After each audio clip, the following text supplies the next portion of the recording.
Olá, está começando mais um Viver Ciência. Aqui você é nosso convidado para conhecer as pesquisas desenvolvidas na Universidade Federal de Goiás. Alcançar o equilíbrio entre os resultados financeiros, ambientais e sociais do negócio. Essa é a meta do chamado empreendedorismo sustentável. Tema da pesquisa coordenada pelo professor Cândido Vieira Borges Júnior, da Faculdade de Administração, Ciências Contábeis e Ciências Econômicas, a FACE, da UFG. Ele também está aqui com a gente para falar sobre a pesquisa junto com Marcelo Ferreira Tete, que também é professor da FACE. Sejam bem-vindos, obrigado por ter aceitado o nosso convite. Obrigado. Obrigado, professor. Obrigado.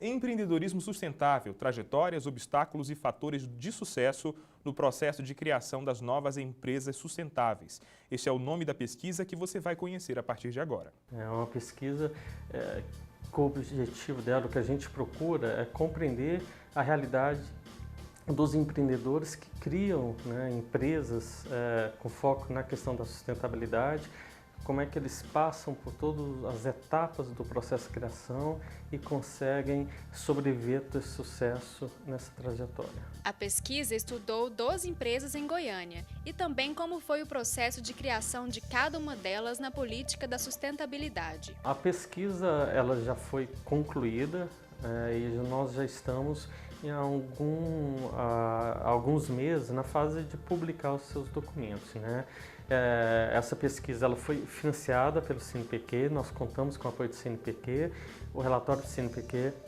ele já foi enviado e alguns artigos já foram publicados e continuam publicados. Não apenas artigos científicos, mas nós produzimos também casos de ensino sobre as empresas pesquisadas, casos que serão utilizados aqui nas atividades de docência da FACE e em outras instituições de Goiás e do Brasil. E a partir de agora a gente começa o nosso bate-papo. Professor Cândido, eu pergunto quais são as diferenças entre uma empresa do modelo tradicional e uma gerida pelo modelo sustentável? Sim. Bruno, as empresas criadas dentro do modelo sustentável, elas têm três aspectos que as diferem das demais. Primeiro, a questão do valor do empreendedor que está criando a empresa e de como é que ele vai inserir isso dentro da empresa.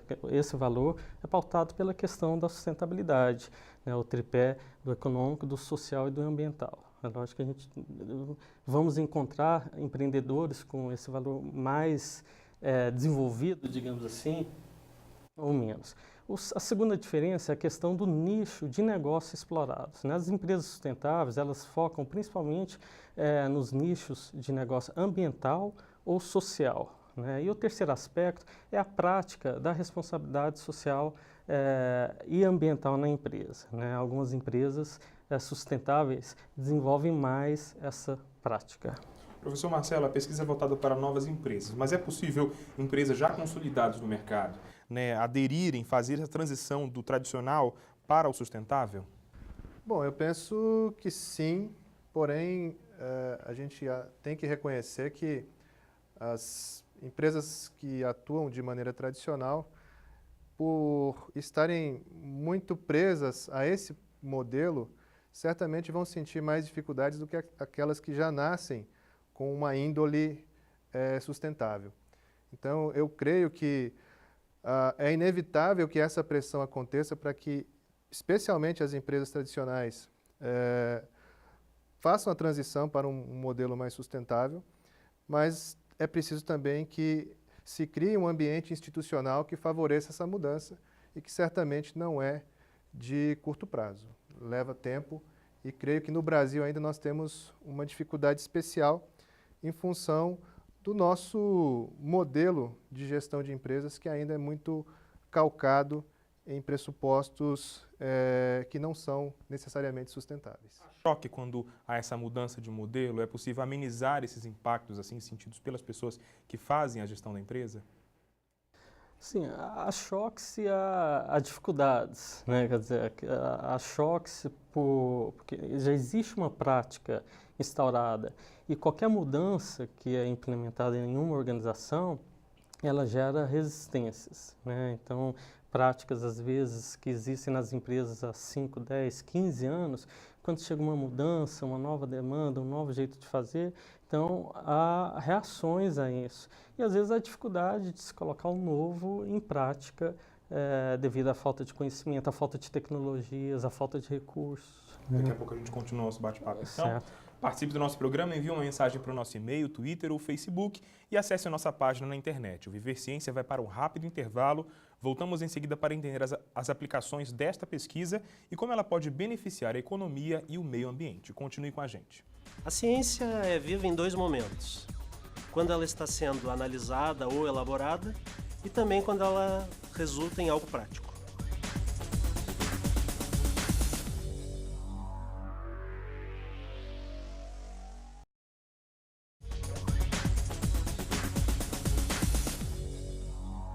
O Viver Ciência está de volta com a presença do Cândido Borges Júnior, que é doutor em Administração de Empresas, e Marcelo Ferreira Tete, que é doutorando em Administração. Estamos falando de um estudo que tem o objetivo de conhecer as trajetórias, obstáculos e fatores de sucesso no processo de criação de novas empresas sustentáveis. Como fazer sua ideia de negócio se transformar em um empreendimento com responsabilidade socioambiental. Acompanhe na reportagem. Em todo o Brasil, existem serviços de apoio a novos empreendedores. No ano de 2012, cerca de 28 mil empresas foram abertas só no estado de Goiás. Os primeiros passos, acredito, são muito focados em planejamento, análise do cenário e uma boa gestão, né? Um acompanhamento, se possível, de pessoas que tenham já alguma experiência nesse mercado seria muito importante para que ele seja sustentável. Primeiro, para que seja competitivo, que ele possa entrar em condições de competir com outros players do mercado. E segundo, para que ele tenha sustentabilidade. Esta empresa, que fica em Hidrolândia, região metropolitana de Goiânia, trata eucalipto para o consumo sustentável de madeira no estado. Aqui mesmo, as árvores são plantadas e colhidas, passam por um processo químico que garante durabilidade às toras, que tem medidas distintas para cada necessidade. Nem mesmo a casca do eucalipto se perde e pode ser usada em decoração de ambientes. A Mata Florestal foi a primeira usina de madeira tratada, eucalipto tratado do estado de Goiás, uma das maiores hoje. Nós começamos atividades há 5 anos atrás, bem na crise, em 2008, e a nossa ideia realmente é trazer aqui para o estado de Goiás a concepção de se usar a madeira reflorestada para fins urbanísticos, arquitetônicos, para engenharia e principalmente no agronegócio, para cercas e afins. Uma empresa sustentável, além de exercer responsabilidade social, deve ter como prioridade a geração de emprego e suporte aos colaboradores. E, é claro, provar que oferece um produto de qualidade sem prejudicar o meio ambiente. Na área ambiental, a usina de tratamento de eucalipto ela atende várias frentes. Primeiro, ela justifica a utilização de uma madeira que é plantada e colhida, no lugar da madeira nativa. A gente tem aqui toda uma estrutura de eucalipto, então quer dizer, a gente mostra que você pode construir uma casa, construir um galpão, construir uma cerca com madeira reflorestada e que você não precisa de angico para o Brasil, angelim, essa madeira que é nativa e que está tão escassa aqui no Brasil. E na parte econômica é fomentar a economia no estado de Goiás. A gente está aqui para vender também matriz energética, para vender para o agronegócio, quer dizer, fazendo o nosso papel, movimentando a economia, desde o plantio até a colheita, manufatura e a venda para o consumidor final. Continuando a nossa conversa, professor Cândido, você acredita que a ideia de equilíbrio entre rendimentos, responsabilidade social e ambiental já está enraizada nos empresários e empreendedores a respeito dessa consciência? Em parte deles, né? As empresas, os empreendedores, eles não são diferentes do resto da sociedade como um todo. Assim como nós temos algumas pessoas, uma parte da sociedade onde que essa consciência é crescente, a situação é a mesma nas organizações, né? Então, cada vez mais, nós encontramos empreendedores com essa consciência. E para levá-los, né, para ter ainda mais empreendedores, nesse sentido, eu acho que a própria pressão ou demanda do consumidor, do mercado da sociedade, por empresas e produtos desse tipo, vai fazer com que existam mais. Quais são os fatores que levam os empresários a relutarem, então, investir em práticas sustentáveis em seus negócios?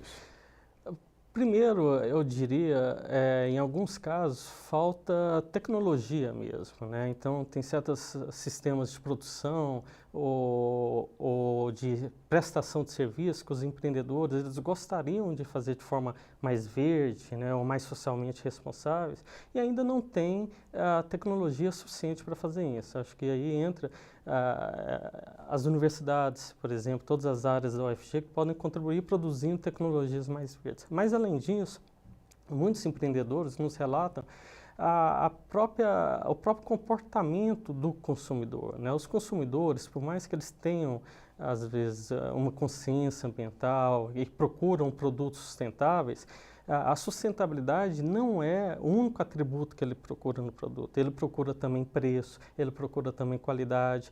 Então, muitas vezes, quando nós pegamos um exemplo, um produto orgânico no supermercado, se eu chego para comprar, estou à procura de um tomate orgânico, mas chego no supermercado, tem ali um tomate orgânico a R$10 o quilo e o outro a R$2 o quilo, muitas vezes a minha opção vai ser pelo de 2 o quilo, ainda que eu queira comer um produto orgânico, mas a questão do preço inviabiliza o meu consumo, né?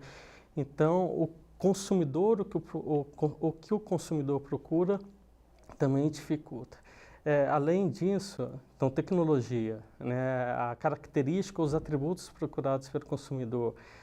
E outro aspecto, muitas vezes, é a estrutura, a estrutura fiscal, a estrutura física do nosso sistema brasileiro, que os empreendedores encontram, né? Então, por exemplo, hoje, para a gente adotar energia solar em certos empreendimentos, por uma série de questões tributárias, regulamentares, ainda é difícil. Os ambientalistas criaram o termo lavagem verde para denominarem empresas que se vendem como sustentáveis, mas na verdade algumas utilizam esse termo aí de maneira indevida ou até nem tem nenhum suporte de sustentabilidade, né?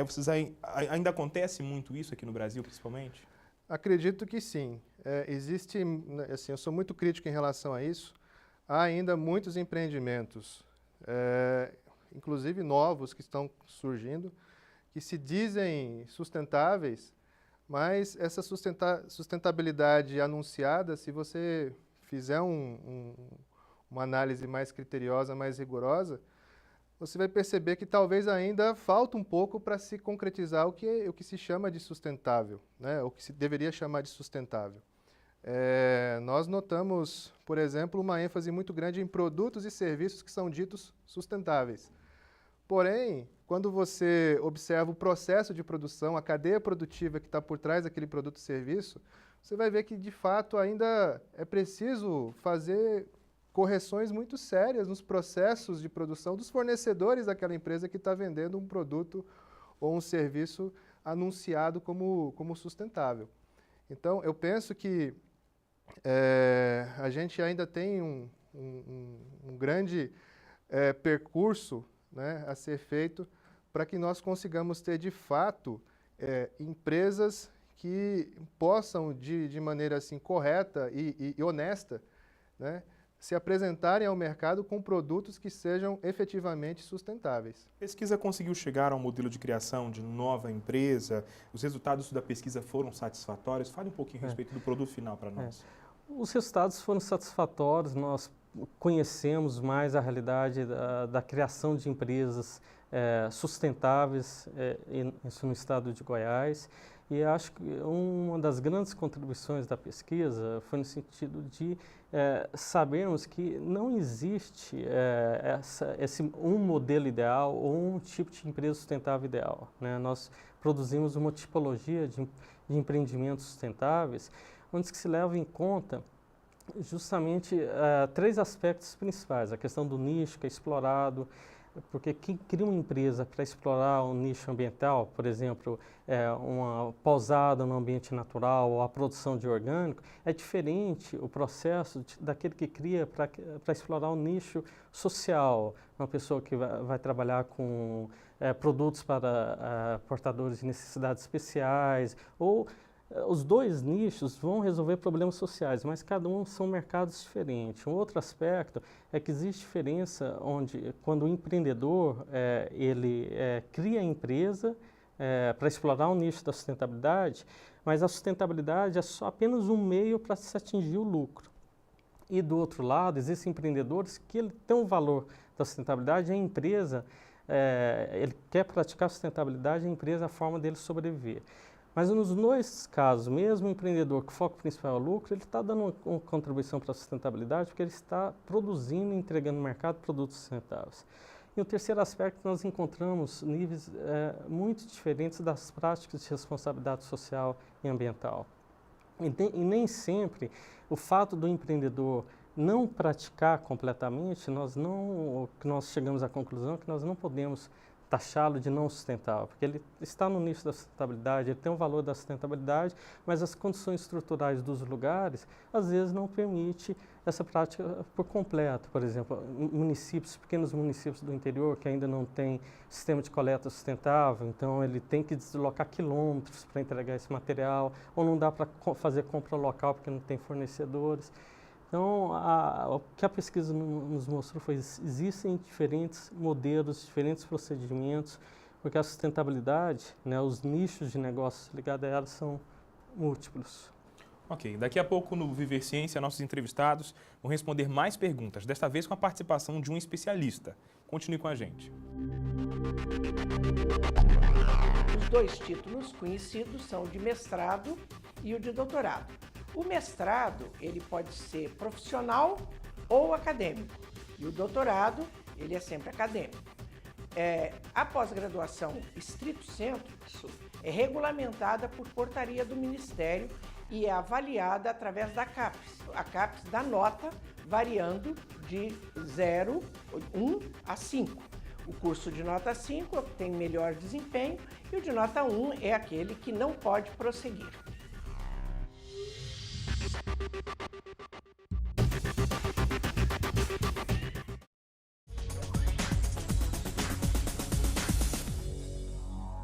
O Viver Ciência está de volta. Estamos falando sobre a pesquisa Empreendedorismo Sustentável, trajetórias, obstáculos e fatores de sucesso no processo de criação de novas empresas sustentáveis. Quem vai fazer perguntas agora sobre a pesquisa é Emília Rosângela Pires da Silva, que é gerente do ProINE, Programa de Incubação de Empresas da UFG. Com o advento das startups, como incentivar os empreendedores nascentes a ter como uma de suas premissas o desenvolvimento sustentável? Professor. Acho que algumas formas de incentivo seria, primeiro, disponibilizar tecnologia para esses empreendedores, né? As oportunidades, elas nascem também de tecnologias existentes que possam ser transformados em produtos a serem ofertados no mercado. Então, desenvolvimento e oferta de tecnologias verdes ou socialmente mais corretas. Segundo aspecto, é mostrar para esses empreendedores a demanda existente e crescente para empreendimentos e produtos sustentáveis. Acho que terceiro, tem a questão de políticas públicas para esse tipo de empreendimento. Governos municipais, federal, estaduais podem criar políticas fiscais de redução de barreiras de entrada, enfim, um arcabouço que incentive esse tipo de empreendimento. Ok, vamos a mais uma pergunta. Dados revelam que o índice de mortalidade empresarial vem diminuindo.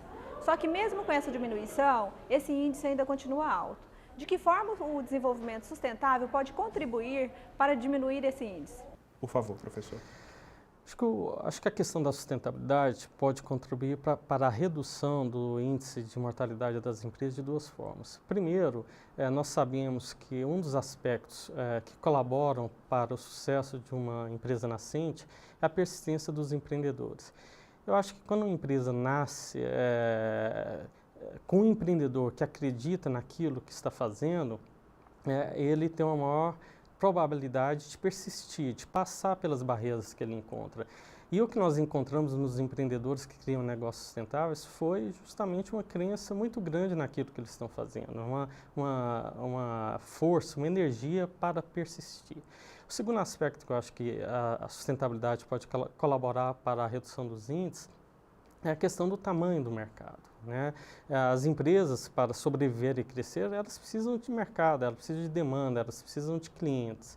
E, claramente, a sustentabilidade, ela oferece segmentos de mercado que estão crescendo e a tendência para o futuro é ter um número muito maior de consumidores que vão procurar produtos verdes ou sociais. Ok, mais uma pergunta. De que forma o empreendedor pode perceber que o desenvolvimento sustentável pode contribuir para a perenidade do seu negócio? Professor Marcelo.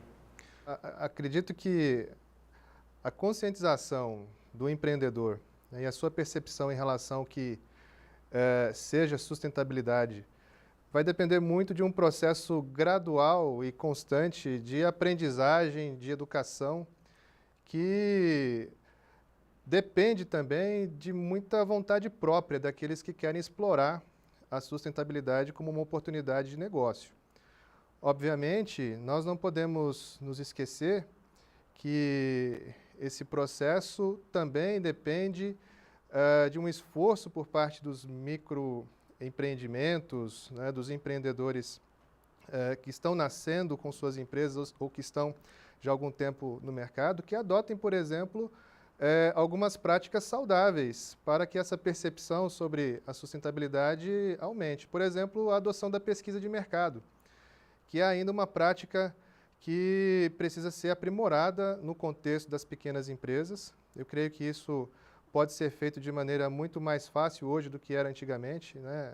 O empreendedor pode contar com o apoio de entidades como o Sebrae, pode contar com o apoio, inclusive aqui na UFG, das nossas empresas juniores que podem oferecer suporte nesse sentido.